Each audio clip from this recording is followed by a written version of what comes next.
Maria dispose de 540 friandises, dont 330 chocolats et 210 caramels. Elle veut confectionner des sachets identiques contenant à la fois des chocolats et des caramels. Elle souhaite qu'une fois tous les sachets terminés, ne lui reste ni chocolat ni caramel. Combien de sachets peut-elle faire? Et il faut trouver toutes les solutions et préciser à chaque fois combien elle met de chocolat et combien elle met de caramel par sachet. Maria veut répartir les 330 chocolats dans des sachets sans qu'il en reste. Cela signifie qu'il faut donc que le nombre de sachets soit un diviseur de 330. De la même façon, elle veut aussi répartir les 210 caramels dans des sachets sans qu'il en reste un seul, donc il faut que le nombre de sachets soit aussi un diviseur de 210. Finalement, le problème revient à trouver tous les diviseurs communs à 330 et à 210.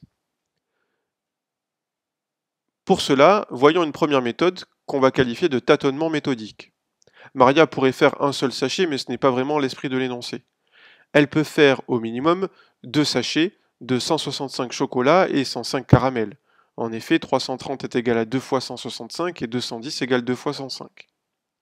Elle peut aussi faire 3 sachets, puisque 3 est un diviseur commun à 330 et à 210. Donc 3 sachets de 110 chocolats et 70 caramels. 330 égale 3 fois 110 et 210 égale 3 fois 70. Ensuite, elle peut faire 5 sachets de 66 chocolats et 42 caramels. En effet, 5 est un diviseur de 330 et de 210, et on a 330 égale 5 fois 66, et 210 égale 5 fois 42. Elle peut aussi faire 6 sachets de 55 chocolats et de 35 caramels, puisque 6 est un diviseur commun à 330 et à 210, puisque 330 égale 6 fois 55, et 210 égale 6 fois 35. On continue. Après 6, Maria peut faire 10 sachets de 33 chocolats et 21 caramels, puisque 10 est évidemment un diviseur commun à 330 et à 210. Elle peut faire 15 sachets de 22 chocolats et 14 caramels, puisque 15 est à nouveau un diviseur commun à 330 et 210. 330 égale 15 fois 15 et 210 égale 15 fois 14.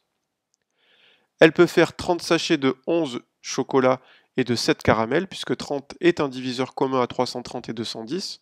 330 c'est égal à 30 fois 11 et 210 égale 30 fois 7.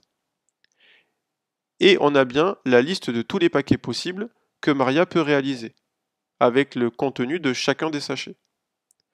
Voilà une première méthode. Une deuxième méthode un peu plus méthodique, c'est la décomposition en produits de facteurs premiers des chocolats et des caramels. On va décomposer donc 330 en produits de facteurs premiers. 330 égale 2 fois 15.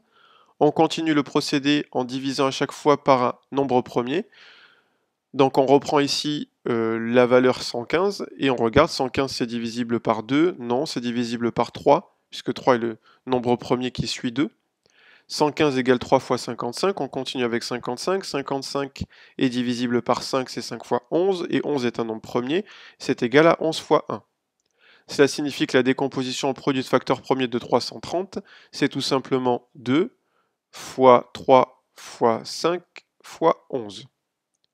On réalise la même chose avec 210, donc on décompose 210 en produit de facteurs premiers, c'est d'abord 2 fois 105, 105 c'est 3 fois 35, puis 35 c'est 5 fois 7, et 7 est un nombre premier, donc 7 c'est 7 fois 1. Cela signifie que 210 se décompose en produit de facteurs premiers sous la forme 2 fois 3 fois 5 fois 7. On obtient alors la liste des diviseurs communs à 330 et à 210 en utilisant les deux décompositions en produits de facteurs premiers. Réécrivons ces deux décompositions. 330 égale 2 fois 3 fois 5 fois 11 et 210 égale 2 fois 3 fois 5 fois 7. Les diviseurs communs s'obtiennent en prenant les nombres premiers qui interviennent dans les deux décompositions. Il y a d'abord le 2, donc 2 est un diviseur commun à 330 et 210. Maria va donc pouvoir faire 2 sachets. 3 est également un diviseur commun à 330 et 210, elle va pouvoir faire 3 sachets.